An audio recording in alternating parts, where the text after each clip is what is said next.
अनेक दिवसानंतर मुख्य प्रवक्ता म्हणून पुन्हा एकदा आपल्याशी बोलायची संधी मिळाली, याच्याबद्दल मी स्वतःला भाग्यवान समजतो. एकनाथ शिंदे साहेबांचा निरोप आला की मुख्य प्रवक्त्याने आठवड्यातून किमान 3 वेळा तरी पत्रकार परिषद घेतली पाहिजे, आणि त्याच्यामुळे काही कौटुंबिक अडचणीमुळे मी मध्यंतरी उपलब्ध नव्हतो. आणि अर्थात शिंदे साहेबांवर सर्वच लोक एवढं प्रेम करतात की त्यांचा एक निरोप हा पुरेसा असतो. अनेक गोष्टी ज्या केल्या काही दिवसामध्ये महाराष्ट्रामध्ये घडतायत याचं थोडंसं विश्लेषण करत असताना पब्लिक मेमरी शॉर्ट असं जे म्हटलं जातं त्याच्यामुळे काही गोष्टींची मला आठवण करून द्यायला लागेल की ज्या वेळेला पक्षामध्ये मतभेद निर्माण झाले त्यावेळेला शिंदे साहेबांना मुख्यमंत्री पदाची ऑफर ही पक्षप्रमुखांनी दिलेली होती. त्यांनी ती स्वीकारली नाही. त्यांनी सुद्धा म्हटलेलं की त्यांच्या डोळ्यामध्ये पाणी आलं, कारण ते भावनाप्रधान आहे. कोणी असं म्हणण्याचं कारण नाही की एखाद्या पदासाठी म्हणून एवढा मोठा मनुष्य काही निर्णय घेऊ शकतो. त्यांनी सांगितलं की तुम्हीच मुख्यमंत्री राहा, परंतु ज्या विचारधारेसाठी महाराष्ट्राच्या जनतेने आपल्याला निवडून दिलेलं आहे त्या जनतेच्या मताचा आदर करा. तुम्ही पुन्हा एकदा युतीचं स्थापना महाराष्ट्रामध्ये करा. आणि ह्याला ज्याला नाकार झाली त्यावेळेलाच पुढचं पाऊल उचललं गेलं.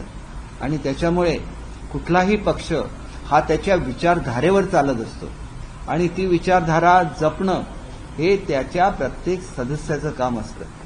आणि म्हणून ती विचारधारा ही काही काँग्रेसची विचारधारा नाही आहे, ती बाळासाहेबांची विचारधारा.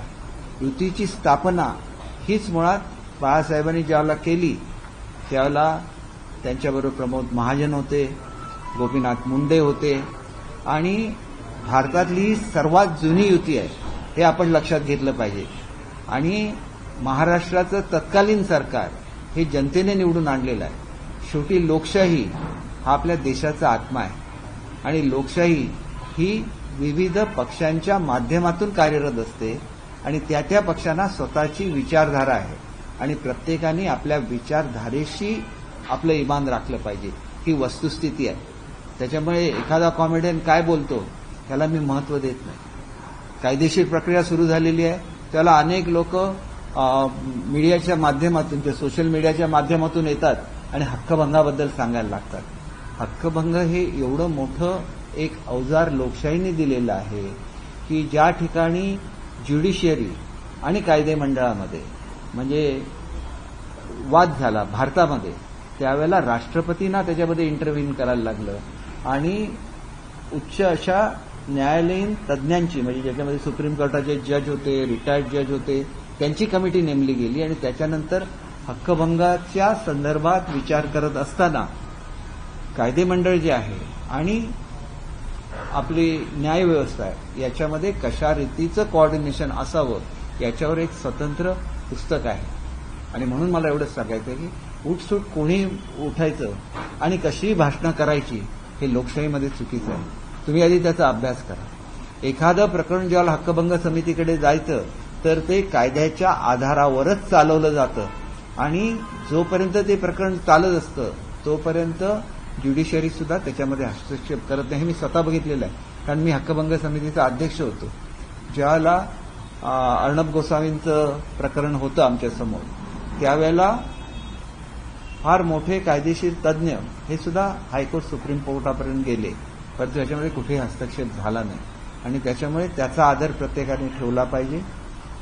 काही जे काही नॉर्म्स ठरायचे असतील त्याच्यामधून मोठं प्रबोधन होईल, आणि त्याच्यामधून ठरेल की काय आपण फ्रीडम ऑफ स्पीच आहे ते कुठेपर्यंत वापरावं याच्यावर सुद्धा फार मोठं प्रबोधन होईल, आणि त्याच्यातून काहीतरी चांगलं निघेल अशी आपण अपेक्षा करूया. कोणाला तरी भडकवण्यासाठी, लोकांच्या भावना प्रक्षुब्ध करण्यासाठी वापरायचं ते माध्यम नाही आहे. त्या माध्यमाचा वापर हा अत्यंत जबाबदारीने झाला पाहिजे. आणि म्हणून मला तुम्हाला सांगायचं आहे की एकनाथ शिंदेजी हे माझं सुद्धा शिवसेनेमधल्या सगळ्या नेत्यांबद्दल आदर आहे, मी नेहमीच आदराने बोललेलो आहोत, परंतु एक असं व्यक्तिमत्व आहे की तिथं केरळमध्ये महाप्रलय आला, एकच मनुष्य भारतातला गेला 80 बसेस भरून डॉक्टर्स आणि सामुग्री घेऊन, ज्यांनी कधीही आपला उल्लेख केला नाही. पण मी एका हॉस्पिटलमध्ये गेलो होतो, तिथं हृदयरोग तज्ज्ञ होते, ते म्हणाले शिंदे साहेबांच्या दर वाढदिवसाला 100 मुलांची हृदयाची ऑपरेशन्स होतात. ज्या वेळेला इथं महापूर आला आणि त्याच्यामुळे अख्खी वाडी ज्याला गाडली गेली, त्याला स्वतःची जीवाची पर्वा न करता डेट डोंगर चढून गेले. त्याला एकनाथ शिंदे म्हणतात, त्याला शिवसैनिक म्हणतात. हा बाळासाहेबांनी घडवलेला शिवसैनिक आहे. आणि बाळासाहेबांनी कधी असं म्हटलेलं नव्हतं की माझा मुलगा किंवा माझा नातू महाराष्ट्राचा मुख्यमंत्री होईल. त्यांचं एकच वाक्य होतं की माझा शिवसैनिक हा महाराष्ट्राच्या मुख्यमंत्री पदावर बसेल. आणि म्हणून त्याची अवहेलना ज्या पद्धतीने चाललेली आहे ते खरोखर कुठेतरी मनाला दुःख देणार आहे. आणि त्याच्यामुळे खरं तर आजचे करंट टॉपिक्स खूप आहेत, परंतु मला जे मनापासून दुःख होत होतं की तुम्हाला एकतर माहिती नाही काय घडलं. माझ्यासारखा मनुष्य ज्याला जातो, मी सुद्धा माझं वय भरपूर आहे, सिनियर आमदार आहे, आणि उद्धव साहेबांना सांगतो की गेलेल्या लोकांना परत बसवून आपण एकत्र बसूया आणि ह्याच्यातून मार्ग काढूया. त्यांचं उत्तर काय होतं, तुम्ही स्वतः त्यांच्यावर निघून जा. मग मी निघून गेलो, तुझं काय माझा दोष आहे? ते हा सांगण्याचा दोष आहे. नेहमी पक्षप्रमुखांनी आपल्या लोकांवर प्रेम केलं पाहिजे, आपल्या कार्यकर्त्यांना एकत्र ठेवलं पाहिजे. म्हणून एवढी लोक एकनाथ शिंदे साहेबांबरोबर गेले. एखाद्या मरणाच्या दारावर असताना त्याच्या मदतीसाठी जो हेलिकॉप्टर घेऊन येतो आणि त्याला एअरलिफ्ट करतो आणि त्याचे प्राण वाचवतो, त्या प्राणाची किंमत आहे, तिथं पैशाची किंमत नसते. म्हणून मी आपल्याला सांगतो की अशा लोकांना ज्यावेळेला तुम्ही बदनाम करता त्यावेळेला झालेला उद्रेक त्याचं समर्थन मी करणार नाही, परंतु हा उद्रेक होण्यामागे बोललेले शब्दसुद्धा किती वाईट होते, ते शब्दसुद्धा किती संयमाने वापरले गेले पाहिजे याचा विचार सर्वांनी केला पाहिजे. आणि महाराष्ट्राची परंपरा जपली पाहिजे, कारण ही एक वेगळी सामाजिक क्रांतीची भूमी आहे. भारतामध्ये घडलेल्या क्रांती या महाराष्ट्रातून सुरू झालेल्या आहेत. आणि त्याच्यामुळे एखादी जर विचारधारा कोण मोडत असेल तर ते योग्य आहे की अयोग्य आहे याचा विचार झाला पाहिजे. आणि ही विचारधारा एकनाथ शिंदे साहेबांनी कधीही मोडलेली नाहीये, काँग्रेसबरोबर कधीही गेलेलं नाहीये. काँग्रेसचं महात्मा गांधी हे तर मुख्य काँग्रेसचं आत्माच होते. त्यांनी सांगितलेलं होतं की एकदा आपल्याला स्वातंत्र्य मिळाल्यानंतर हा पक्ष बरखास्त करा, कारण त्यांना सुद्धा माहिती होतं की पुढच्या काळामध्ये काय काय होणार आहे. कारण पुढच्या काळात होणारं हे मतासाठीचं राजकारण असणार, हे त्या काळामध्ये महात्मा गांधीजींनी ओळखलेलं होतं.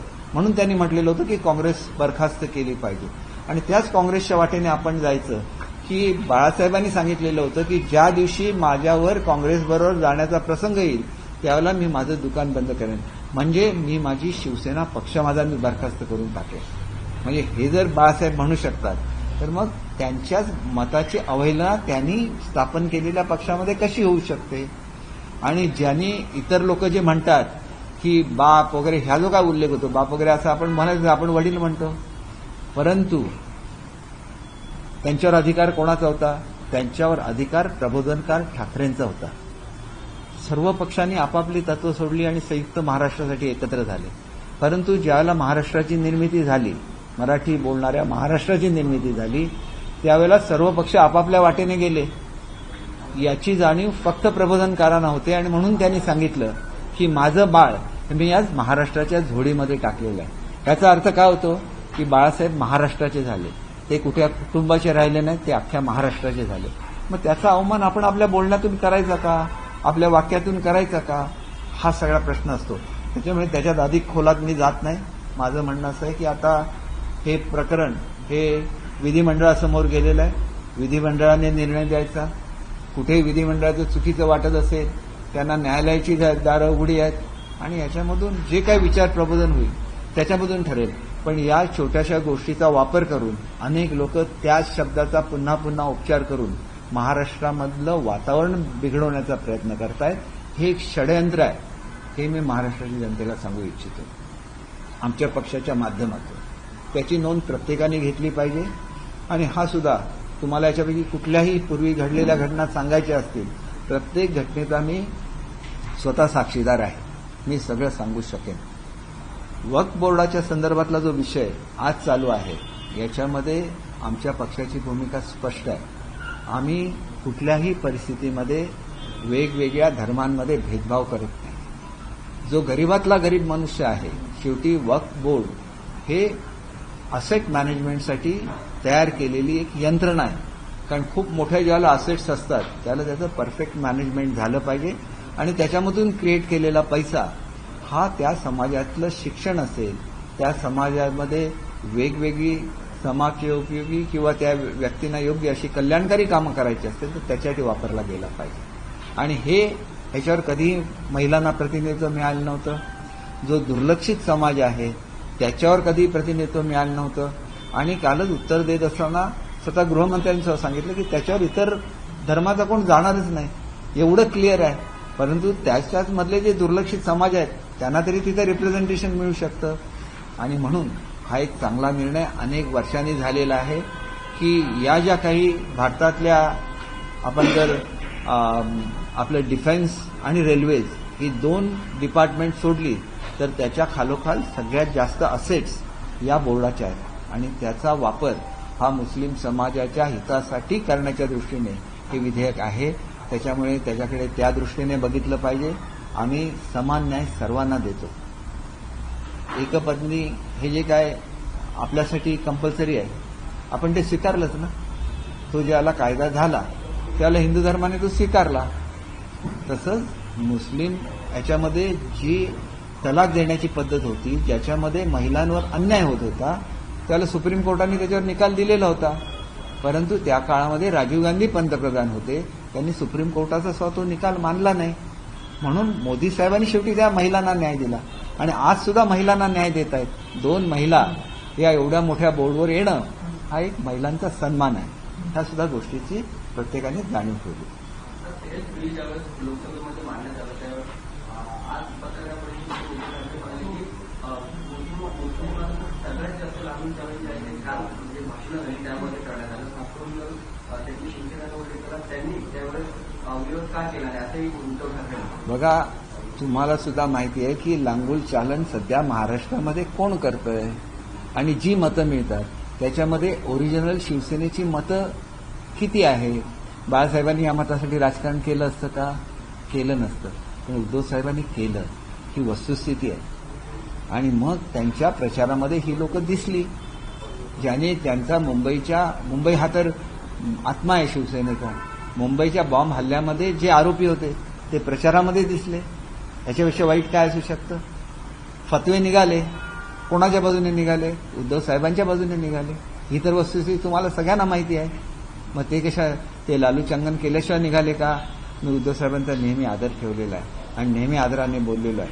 पण हे तर तुमच्या डोळ्यासमोर घडतंय ना. त्याच्यामुळे त्यांना असं म्हणण्याचा कुठलाही नैतिक अधिकार नाही असंच मला वाटतं.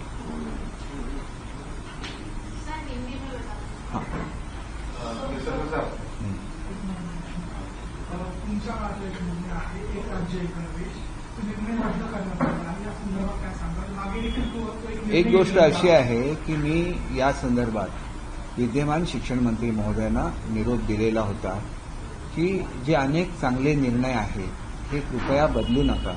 मुलांच्या पाठीवरचं बोज हे 60% कमी झालेलं होतं. तोही निर्णय बदलण्यात आला. एक राज्य एक गणवेश याच्यामागे एक तत्व होतं की आपल्याकडे डिग्निटी ऑफ लेबर याच्याकडे आपण फार दुर्लक्ष करतो. परदेशामधली मुलं त्यांना ज्यावेळेला सुट्ट्या पडतात त्याला मॅकडोनाल्डमध्ये जाऊन काम करतात, दुसऱ्या कुठल्या तरी अशा स्टोअरमध्ये काम करतात किंवा शेजाऱ्याचा बर्फ साफ करून देतात, अनेक गोष्टी करतात आणि ते काय फुकट करत नाहीत, त्याच्याबद्दल ते पैसे घेतात. श्रमाचं महत्व हे त्यांना लहानपणापासून शिकवलं जातं आणि हेच श्रमाचं महत्व हे स्काउट अँड गाईड ही जी चळवळ आहे त्याच्यामधून शिकवलं जातं. तिथं खरी कमाई नावाचं एक हे असतं की मुलं जाऊन दुसऱ्यांच्या घरी छोटी छोटी कामं करून देतात आणि ती आलेली खरी कमाई ही त्यांच्या पुस्तकावर जमा होते. तर त्या स्काउट अँड गाईडचा ड्रेस हाच महाराष्ट्राचा ड्रेस करण्यात आला होता आणि गरीब मुलांना वेगळा स्काउटचा ड्रेस घ्यायला परवडत नाही. फक्त त्याच्यावर कॅप आणि स्कार्फ दिली तर तो स्काउटचा ड्रेस बनला असता. आणि स्काउटमध्ये सगळ्यात जास्त संख्या ही महाराष्ट्रातल्या मुलांची. म्हणून अनेक जे निर्णय असतात, जो पुस्तकाचं ओझं कमी करत असतानाच गरीब मुलांना वह्यांची पानं सुद्धा मोफत मिळत होती. त्याच्यामुळे ह्या गोष्टी त्यांनी पहिल्यांदाच हे डिपार्टमेंट सांभाळलं. मी याचा खूप अभ्यास केला आणि त्याच्यानंतर सुरुवातीच्या 1 वर्षामध्ये खूप अभ्यास केला आणि 1.5 वर्षामध्ये धडाधड निर्णय घेतले आणि ते निर्णय सर्वांच्या हिताचे होते. आणि त्याच्यामुळे एक गोष्ट लक्षात घेतली पाहिजे की नवीनच डिपार्टमेंट आल्यानंतर कदाचित जे कोणी त्यावेळेला समोर आणतात ते खरं वाटतं, परंतु ह्याच्यावर चर्चा निश्चितपणे झालं पाहिजे. आणि मुलांच्या हिताचं जे आहे, मिड डे मीलमध्ये सुद्धा 3 कोर्स मील हे मी सुरू केलेलं होतं. एक स्टार्टर किंवा त्या ठिकाणी सॅलड, त्याच्यानंतर एखादी पुलाव किंवा तत्सम पदार्थ आणि एक गोड पदार्थ. कारण एकाच तऱ्हेचा पदार्थ दिला तर तेवढं भात ते खाऊ शकत नाहीत मुलं. मुलांसाठी ते इंटरेस्टिंग बनवलं पाहिजे. आणि तसंच एक दुसरा प्रयोग महाराष्ट्रामध्ये होणार होता, आता मला पुढे झाला की नाही माहिती नाही, कारण मी हल्ली त्याला विशेष लक्ष देत नाही, की प्रत्येक मुलाचं ऑब्झर्वेशन करून त्याच्या प्रगतीचं एक आलेख बनला पाहिजे.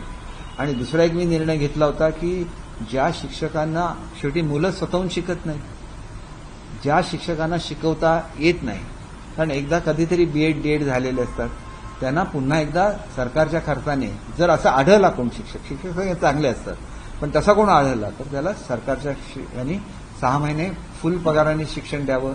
तरी पण शिकवण्यामध्ये इम्प्रूव्हमेंट नाही झाली, 50% पगारावर करावं, आणि तरी इम्प्रूव्हमेंट नाही झालं तर तो शिक्षक शेवटी मुलांना शिकवण्यासाठी आहे.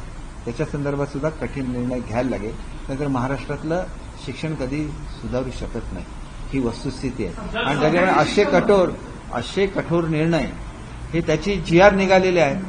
तो निर्णय काय त्यांनी बदललेला नाही, परंतु या निर्णयाचा वापर करण्याची आवश्यकता आहे असं मला वाटतं. कारण काही ठिकाणी जे परीक्षण झालं असरच्या माध्यमातून, तिथं मुलं प्रगतीमध्ये कमी दिसली, तर ही चित्र बदलण्यासाठी चांगले निर्णय आपले नवीन शिक्षण मंत्री खूप चांगले आहेत.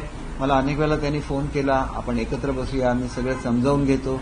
दुर्दैवाने आमची ती मीटिंग होऊ शकली नाही, कारण मला सुद्धा काही कोकणातले प्रश्न होते. हल्ली मी जास्त मध्यंतरी ब्राझीलला गेलो होतो. आमच्याकडे काजूचं बोंड फेकून दिलं जातं, आणि या फेकून दिलेल्या काजू बोंडाची व्हॅल्यू ही जवळजवळ 3,000 कोटी रुपये. आपल्याला शेतकऱ्यांसाठी काम करायलाच लागतं. शिक्षण मंत्री असताना मी जास्त कॉन्सन्ट्रेशन करू शकलो नाही ह्याच्यावर, पण अनेक निर्णय जे मी घेतले त्या काळामध्ये कोकणासाठी, त्याचं इम्प्लिमेंटेशन आता करायला मला वेळ मिळतो. आणि म्हणूनच मी इथे येऊ शकलो नव्हतो, आता येऊ शकलो, त्याच्यामुळे तुमच्याशी संवाद साधता येतो. लोकशाही मराठी ऐका, पहा, जागरूक रहा.